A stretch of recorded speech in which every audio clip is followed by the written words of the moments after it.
इनके सर अगले 1-1.5 साल में हरियाणा, महाराष्ट्र, जम्मू कश्मीर में भी हो सकता है, दिल्ली, बिहार, झारखंड में विधानसभा के चुनाव होने। क्या आपको लगता है कि इस कैबिनेट में इन चुनावी राज्यों की जो झलक है वो भी जरूर होगी या होनी चाहिए?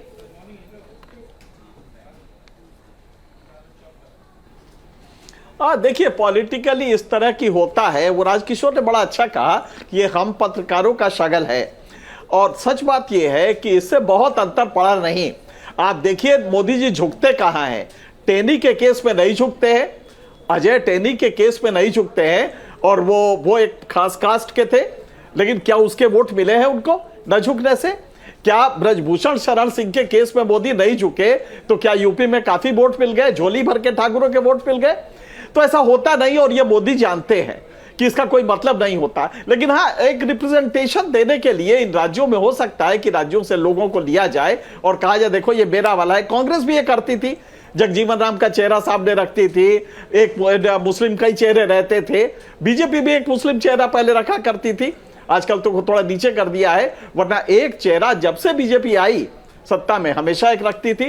तो लेकिन इसका कोई बहुत अंतर पड़ता नहीं है। जहां तक मोदी जी का सवाल है, यह बात सही है कि मोदी जी को ये जो मिनिस्ट्रीज हैं, इसमें आपने जो पॉलिसीज हैं वो काफी आगे तक आ गई हैं। अब उनको किसी और को दे के कोई रिवर्सल या ड्रिफ्ट हो पॉलिसी में, ये कोई भी नहीं चाहेगा और देश के लिए भी अच्छा नहीं है। लिहाजा एमईए मोदी जी अपने पास रखेंगे, मतलब कि वो भाजपा के पास रहेगी। गालिबन डिफेंस भी अपने पास ही रखेंगे। तो हमें लगता है कि आपने सही कहा है, लेकिन कुछ हो, जैसे कृषि है, कृषि भी अब बहुत टेक्निकल हो गया, और अगर आपने कृषि में बहुत मेहनत नहीं की तो ये किसान की नाराजगी आपको मालूम है कि सबसे ज्यादा रूरल इंडिया में वोट कम मिले हैं बीजेपी को, भारतीय जनता पार्टी। तो अगर रूरल इंडिया ने, आपके पास टाइम होगा तो मैं फिगर भी दूंगा कि रूरल इंडिया में मोदी जी को सबसे बड़ा नुकसान हुआ है। इसके विपरीत शहरी इंडिया के जो 145 सीटें हैं उसमें मोदी जी को बड़ा फायदा हुआ है। ठीक कह रहे हैं आप, कह रहे हैं कि ग्रामीण विकास और कृषि जैसे जो मंत्रालय हैं, चाहेंगे कि कृषि हमारे पास रहे। बिल्कुल।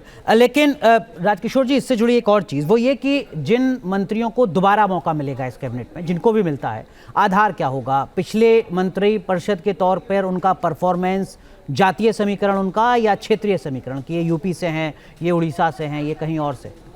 देखिए, समीकरण तो ये क्षेत्रीय जाति निश्चित तौर पर होंगे, परफॉर्मेंस की भी बात होगी, और मैं इस बात से बिल्कुल सहमत हूँ जो अभी एनके सर जो बात कर रहे थे कि यहाँ पर कृषि वाला जो मामला है, चूंकि बार बार किसानों को लेकर बात हो रही है, किसानों की आय जो दोगुनी करने को लेकर जो बात हो रही थी, मैं फिर आपसे कह रहा हूँ कि इस बार सबसे ज़्यादा जोर उस पर ही होगा, किसानों के बीच ही काम करना पड़ेगा, क्योंकि भारतीय जनता पार्टी के शीर्ष नेतृत्व का ऐसा मानना है किसानों के बीच में जो नैरेटिव लेकर जाया गया, जो कोशिशें की गई थी किसानों को लेकर, जो कृषि सुधारों को लेकर की गई थी, अब वो बहस का विषय नहीं कि वो अच्छे थे या बुरे थे, वो चूंकि वापस हो चुका है, लेकिन निश्चित तौर पर उसको लेकर कैसे नए सिरे से उनका भरोसा जीता जा सके और उनके बीच में जो अलग अलग तरीके की चीजें ले जाई जाती उनको दूर किया जा सके। और दूसरा जो मंत्रालय होगा जहां पर भारतीय जनता पार्टी को सबसे ज्यादा आत्ममंथन की जरूरत थी और जिस पर चर्चा भी हो रही है, वो है एचआरडी।